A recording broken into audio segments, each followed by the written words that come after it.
And of course, this Tuesday at 1 p.m., Perpetual taking on Adamson. Yun na po ang huling laban ng ating elimination round. You can watch that right here on GMA News TV. And you can also watch Andre Mulya right now. Thanks, Noel. You know, Coach Clint basically wants his team to have more focus on this game. Ang sabi niya sa team niya, napapatayan tayo ng bola dahil sa drop ball ng kalaban at hindi tayo nag-e-ensayo para pahinain ang depensa natin. Bukod dyan, he also pointed out na ang dami nilang service error in the first set.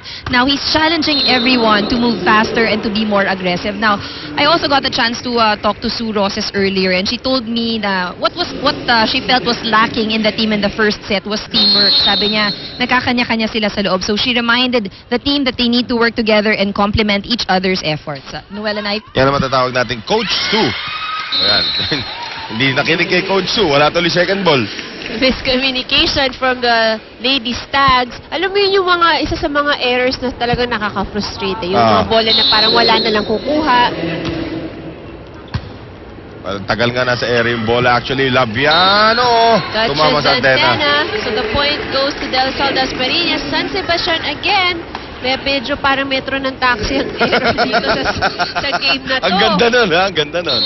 Parang metro ng taxi. Well, you know, in set number 1, they committed 12 errors. And then we're counting how many already just at the start here in set number 2.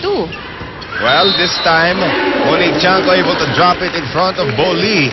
At umaalagwa na naman itong Lasal Dasmariñas. They are up by 4.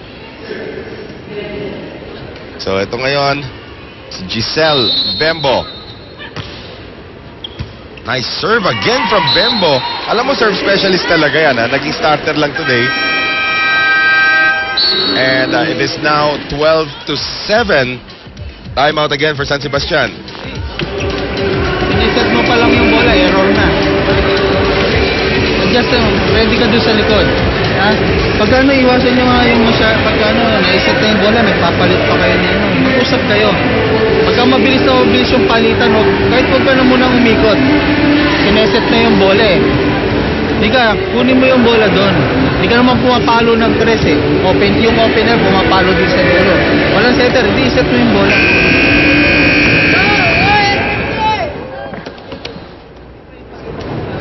Ano yung mga nagtitweet kay Andre Mulya dito dumada. Intercession. Sa'yo pumapasok. Hindi naman. May kita naman ni Ann yan, mami. Ano ba racket ni Ann ngayong summer? Ba't parang busy-busy? Daming, parang sa eleksyon yata. Involved na naman siya sa eleksyon. Arabe with that attack. Of course, off the hands of the blocker. Ikaw, Ivy, hindi ka tatakbo konsyal? Something sa Cavite? Hindi. Ayaw mo? Jogging na lang ako. Hindi na lang ang takbong gagawin ko. Yun. Eto ngayon si Labiano. That one goes long. Outside. So far, nothing going the way of San Sebastian. It's actually Lasal Dasmariñas is playing with a person down without Chisay. Axel is the official outfitter of the Shakey's V-League. Pero mukhang itong kupunan na San Sebastian di pa rin nakaka-adjust sa lineup ng Lasal Dasmariñas, or they're just really falling flat here. Yonko, Nunag, and kept alive by Crisostomo. Berbano for Boli na ilusot. Andun si Nunag, kaya ang bilis lang talaga ng tira nito si Boli. Look at it again. Let's take a look at that attack. Boli with walang ambuelo sa approach. But he was just standing there for that hit. Berbano serving for San Sebastian. Again, she's not a league MVP for nothing. Desanganyo, Yari Yonko. Kept alive by San Sebastian. Here's Boli. Yes! That's the kind of set that Boli wants. Yung mga gusto niya medyo malapit sa net. Hindi pinahan talaga eh. Tingnan mo yan. Tawag lang, impending doom.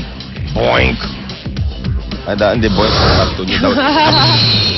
At I don't think sa lakas ng palo, boink lang ang pwedeng i-sound effects mo eh. Dapat, talaga sumasabog. Yung mga tipong boom, ganun. Ayan ang boink. Yung pag tumama yung tira sa net. That's 3 straight points now for San Sebastian. They're only down by 2. Serena Berbano. Good serve. Di na bumalik si Ara Malyari. We're gonna ask Andre Mulya a little later on kung ano yung injury na natamo nito si Ara Malyari, as Jerry Rose Nunag is able to put it away. 5'11" daw, ano? Jerry Rose Nunag. kung pumunta ka sa kanyang Facebook page, she is listed as an international model. Wow. Pwede naman actually. Oh, so pero talented, di ba? Talented, ano ba? Athletic, tapos at the same na she's also into modeling. Yun. 15-11. Ay, hindi na natin siguro kailangan tayo yung injury report kay Ara Malyari because here she is again, replacing Arabe who has not really contributed much para din sa kupunan ng San Sebastian. Nunag has, however, for Lasal Dasmariñas. Here's the combination. Bowley, ang lakas talaga. Buong Thailand kasama niya pala sa drop niyang yun eh. Grabe yung, talagang that was Bowley against two very experienced blockers. And she still gets the point. Ara Malyari back in the game. Ankle injury earlier. Desanganyo. Yari Yompo out of position to Verbano to get that one. So Lasal Dasmariñas cruising here in the second set. They are up by 4.